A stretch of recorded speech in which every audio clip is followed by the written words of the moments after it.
안녕히 주무셨어요? 힐링 뉴스 타임입니다.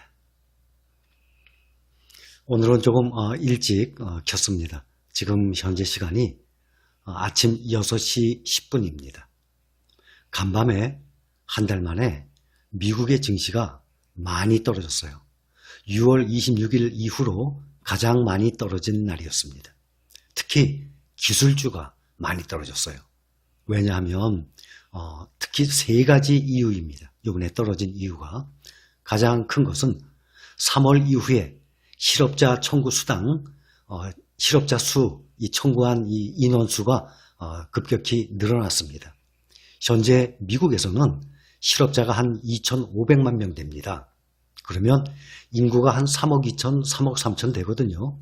그 중에 한 0.7%, 아니 7.5%, 그러니까 10분의 1이 조금 안 되죠.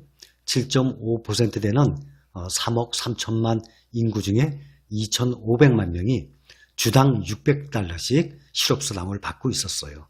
그러면 600달러면 72만 원이죠. 그렇게 받고 있는데 그것이 이달 말에 끝이 납니다. 이달 말에 끝이 나서 다시 민주당은 얼마를 더 주자, 얼마를 더 돈을 내놓자 하냐면 3조 달러. 그런데 공화당에서는 1조 달러를 내놓겠다고 합니다. 서로 3배가 차이가 납니다. 왜 현재 집권하고 있는 공화당이 오히려 더 조금 내놓나 하면 조금 줘야지, 실업수당을 조금 줘야지 사람들이 나가서 일을 할 거 아닙니까?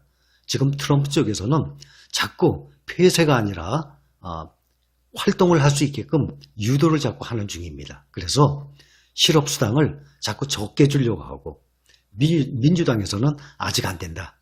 폐쇄해야 된다. 지금 실업수당을 그대로 유지를 해야 된다. 지금 이러한 상황입니다. 그래서 한 달 만에 가장 많이 떨어진 이유는 실업수당 때문에 사람들이 실업수당 신청 건수가 늘어났습니다. 그거와 또 하나는 중국, 미국 간에 지금 치열하게 지금 다툼이 있는데 어제 보니까 미국의 휴스턴에 있는 중국 영사관을 폐쇄하겠다고 발표했어요. 그랬더니 중국에서는 또 남부 도시에 있는 청도 영사관을 미국의 영사관을 폐쇄하겠다고 또 약속을 했습니다. 그래서 지금 미국과 중국이 계속 첨예한 대립을 일으키고 있고 또 실업수당, 이 실업자 수가 점점 늘어나는 문제가 있고 또 하나 세 번째는 현재 미국이 390만 명의 환자가 발생을 했다 합니다. 그중에 14만 3천 명이 사망을 했대요. 그러니까 점점 늘어나요. 지금 전염병 바이러스 환자 수가 점점 늘어나고 또 실업자 수가 늘어났습니다. 그런데 그것을 주당 600달러를 계속 주는 게 아니라 이달 말에 현재 끝이 납니다. 앞으로는 어떻게 될지 모르겠어요. 그 두 가지. 또 하나는 미국과 중국의 첨예한 이 대립 때문에 특히 이 세 가지 때문에 많이 떨어졌어요. 그래서 떨어졌는데 그동안 다른 종목에 비해서 기술주가 많이 올랐거든요. 그래서 기술주가 많이 매도가 됐습니다. 다우가 1.31% 떨어지고 나스닥이 2.29%, S&P 500이 1.23%, 나스닥이 제일 많이 떨어졌습니다. 유럽은 영국은 조금 올랐는데 나머지는 좀 떨어지고 혼조세로 마감이 됐습니다. 이번에도 보면 특히 테슬라가 4분기 연속 흑자를 기록을 했어요. 4분기 연속 흑자 기록하게 되면 S&P 500 거기 지수에 이제 들어갈 수 있어요. S&P 500에 들어가게 되면 뭐가 좋은가 하면 전 세계의 이 펀드 있잖아요. 그렇죠? ETF나 또 액티브 펀드 이런 그 펀드에서 자동적으로 매입을 하게 됩니다. S&P 500의 종목 중에 무엇을 몇 퍼센트 기계적으로 인공지능 AI식으로 기계적으로 매수를 하게 돼요. 그래서 S&P 500에 안 들어있던 종목이 여기에 종목에 들어가게 되면 최대 그 회사의 10% 정도가 갑자기 업이 돼요. 사가니까, 매수를 하니까. 그러니까 아무래도 주가가 올라가게 되죠. 그래서 이번에 테슬라가 4분기 연속 흑자를 달성을 해서 지금 고무가 돼 있는데 오늘 기술주가 빠지는 바람에 얼마가 빠졌나 하면 4.94%. 그렇게 실적 호조를 이뤘음에도 불구하고 4.94, 5%가 지금 이번에 오늘 빠졌습니다. 그거 생각하면 얼마 전에 삼성전자가 실적을 2분기 실적을 8조 1천억이라고 예상외를 뛰어넘는 실적 발표를 했어요. 그런데 그날 2점 몇 프로인가 떨어졌거든요. 그렇죠? 실적이 이렇게 올랐다고 발표했는데도 떨어졌어요. 근데 테슬라는 더 많이 떨어졌어요. 또 어떤 기사 보니까 지금 1513달러인가 해요. 테슬라가. 그런데 기사에 앞으로 반토막 난다. 800달러까지 간다. 탈출하라. 그리고 뉴스가 나왔습니다. 그러니 마음 약한 분들은 헷갈릴 거예요. 지금 테슬라 사신 분들 우리나라에 제일 많다 그랬는데 이런 기사 보면 어이구 반토막 나? 나 이거 어떻게 해야 되지? 뉴스들 보면 그동안의 과거들 보면 떨어질 때는 안 좋은 뉴스들이 막 쏟아집니다. 그렇게 되면 사람이 멘탈이 흔들리게 되죠. 그런데 누구든지 아니다 오른다 아니다 내린다 확실하게 얘기할 수는 없는 상황이에요. 그게 주식의 세계입니다. 저는 새벽에 일어나서 떨어졌길래 지금 보니까 시초보다 종가가 애플이나 마이크로소프트나 처음보다 점점 떨어져서 마감을 했어요. 그래서 제가 새벽에 일어나서 조금 추가로 매수했습니다. 마이크로소프트가 제가 지금 현재 202달러네요.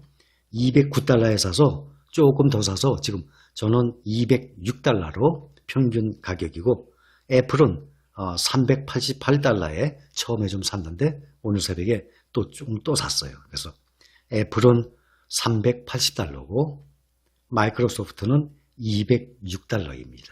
그런데 현재 애플이나 마이크로소프트는 둘 다 제 금액보다는 떨어져 있어요. 왜냐하면 제가 어제 처음 좀 높은 가격에 샀으니까. 그런데 오늘 많이 떨어졌습니다.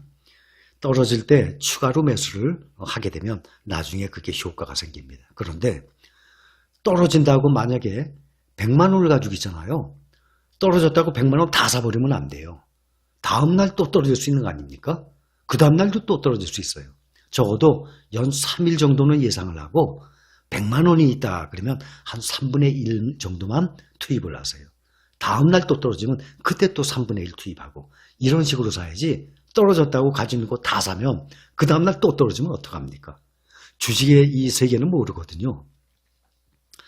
QQQ도 2.63% 떨어져서 258달러입니다. 현재. 그래서 이 주식에 돈을 넣을 때도 한꺼번에 많은 돈을 넣는 사람이 있고 조금씩 분할로 사는 사람들이 있잖아요.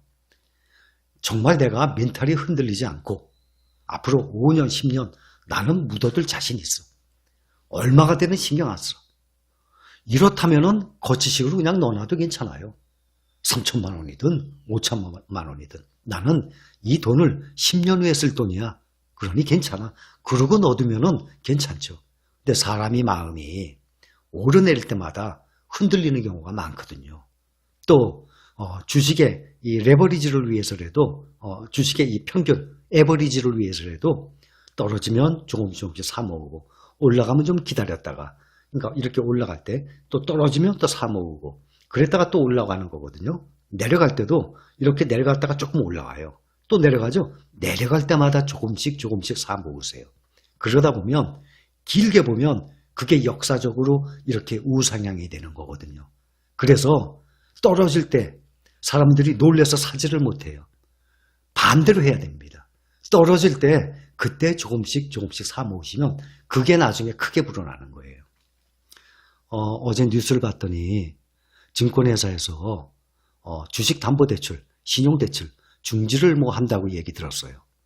아니 개인 투자자분들이 얼마나 많이 대출을 받길래 저는 누누이 말씀을 드렸어요. 우리 여러분들 제 영상 보시는 분들은 절대 주식 신용대출 받지 마세요. 대출을 꼭 받고 싶으면 차라리 마이너스 통장을 쓰세요.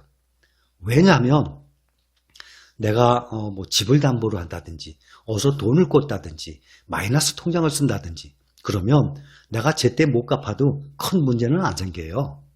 대신 이자가 좀 불어날지 몰라도 주식담보대출은요 어떻게 되는 건가 하면 내가 대출을 받아서 어떤 종목을 샀어요. 근데 그게 그 종목에 딱 그 하한 기준이 있거든요. 그 밑으로 떨어지잖아요. 다음날 아침 9시에 장이 열리자마자 땡 하자마자 확 팔아버려요. 일방적으로 증권회사에서 팔아버려요. 그러게 되면요 손실이 엄청나요. 그거는 내가 돈을 신용대출을 받았죠. 이자도 세지만 그게 내 돈이 아니에요. 그런데 그렇게 샀는데 떨어진 가격에서 팔아버리니까 이거 손해봤죠. 떨어진 폭 손해봤죠. 그 다음에 이자까지 날라갔죠. 손해가요 엄청납니다. 그러게 되면 복구되기가 쉽지가 않습니다. 플리즈 절대 신용대출, 담보대출 받지 마세요. 그렇게 해서 주식 투자하실 분들은 절대 주식시장에 발 들여놓지 마세요. 망합니다. 아셨죠? 저는 이런 주식에 대한 말씀 드릴 때 이런 거 나오면 혹시나 불안한 마음이 생겨요. 이런 사람들 생기는 거 아닌가. 그래서 또 말씀드리지만 주식 투자는 한꺼번에 큰 돈 넣지 마세요. 내가 절약한 돈이죠. 그거 가지고 조금씩 모으세요. 또 하나 제가 요즘 ETF 말씀드리잖아요. 주식에 아직 손을 못 대신 분들도 한번 해볼까 말까 망설이시는 분들도 한 종목을 선택하지 마시고 ETF를 선택하세요. ETF는 안전하거든요. 왜 그러냐면 예를 들어서 네이버가 뭐 망하겠습니까? 그렇죠? 지금 시가총액이 46조인데 그러나 모르는 일이죠. 그거는 어떤 한 종목을 사게 되면 상폐라 그래요. 상장 폐지가 돼버리면 휴지 조각이 돼요. 근데 그런 회사들은 이런 탑클래스 회사에는 없어요. 코스닥에 뭐 몇백 원짜리, 천몇백 원짜리 이렇게 이름 없는 시가총액 작은 그러한 이 중소업체들 그런 데가 문제인 거지 대기업들은 그렇게 큰 문제는 안 생겨요. 상폐까지는. 그러나 종목에 투자했다가 많이 꼬꾸라질 수가 있어요. 그런데 ETF는 예를 들어서 50개 회사를 사잖아요. 50개 회사를 내가 골고루 사는 거거든요. 근데 1등부터 50등 사이 중에 저거 얘기하면 되겠네요. 영국에 프리미어 축구 있어요. 박지성도 맨유에서 뛰었었죠. 지금 손흥민 선수는 토트넘에서 뛰고 있어요. 1부 리그부터 5부 리그까지인가 있어요. 1부 리그에 1등부터 20등까지 있거든요. 1등이 지금 리버풀일 겁니다. 리버풀이 작년에도 1등이고 올해도 1등이고 그래요. 1등부터 20등까지 있는데 그 해에 18, 19, 20 3개 제일 밑에 있는 3개는 다음 시즌에는 떨어져요. 2부 리그. 그 다음에 2부 리그에 있던 1, 2, 3위가 1로 들어와요. 똑같이 ETF도 만약에 50개 종목을 관리하잖아요. 그 중에서 실적이 떨어지고 이 밑에 있는 것들은 빠져요. 그 다음에 50개 외에 있던 회사들이 실적 좋은 회사들이 다시 들어옵니다. 그렇게 해서 계속 50개 회사가 계속 채워서 돌아가요. 그거를 리밸런싱이라고 그래요. 리밸런싱. 그러니까 ETF를 사게 되면 20개, 30개, 50개 회사를 사는 거예요. 그러니까 무너질 염려가 없는 거죠. 지수에 따라서 계속 오르내리거든요. 그래서 제가 요즘 ETF 몇 군데 말씀드렸죠. ETF 사셔도 괜찮아요. 한 종목보다는. 대신 조금씩 떨어질 때 사시고 또 월급 받으면 또 꾸준히 사 모으시고 이런 식으로 하게 되면요. 무조건 성공합니다. 대신 장기적으로 가셔야 돼요. 제가 다시 말씀드려요. 주식시장은 변동이 심합니다. 한꺼번에 갖고 있는 돈 절대 넣지 마세요. 또 떨어졌다고 남아있는 돈 절대 사지 마세요. 왜냐하면 더 떨어지는 경우 있어요. 그러니까 항상 분할로 매수를 하십시오. 어제는 비가 많이 왔는데 오늘은 아침에 비가 지금 안 오고 바람만 조금 불고 있습니다. 혹시 내가 게으르다고 생각하세요? 내가 나태한 사람이라고 생각하십니까? 저 말고 지금 영상 보시는 여러분 중에 본인이 나태하다고 생각하세요? 게으르다고 생각하세요? 또 낭비, 돈 쓰는 거 즐겨 하십니까? 이런 분들은 나중에 분명히 후회합니다. 다시 말씀드려요. 분명히 나중에 후회를 해요. 인생을 살아오고 난 다음에 나중에 노후에 인생은 이게 아니었는데 내가 좀 더 열심히 살 걸. 내가 그때 왜 이렇게 게을렀나? 그때 내가 왜 결정을 제대로 못했나? 많은 후회를 하게 됩니다. 나중에 늙어서 노후에 그런 후회하기 전에 하루하루 즐겁게 사세요. 열심히 사세요. 아침에 출근하죠? 좀 더 웃으세요. 또 좀 더 활기차게 일을 하세요. 여러분들께 분명히 도움이 될 것입니다. 오늘 하루 즐거운 하루 되세요. 좋은 결실을 맺으세요. 오늘 사고 싶은 거, 먹고 싶은 거 조금 참으세요. 10,000원 절약하세요. 오늘 20,000원 절약하세요. 그게 쌓이고 쌓여서 나중에 큰 돈이 되는 것입니다. 여러분들 노후를 잊지 마시기 바랍니다. 오늘 여기까지입니다.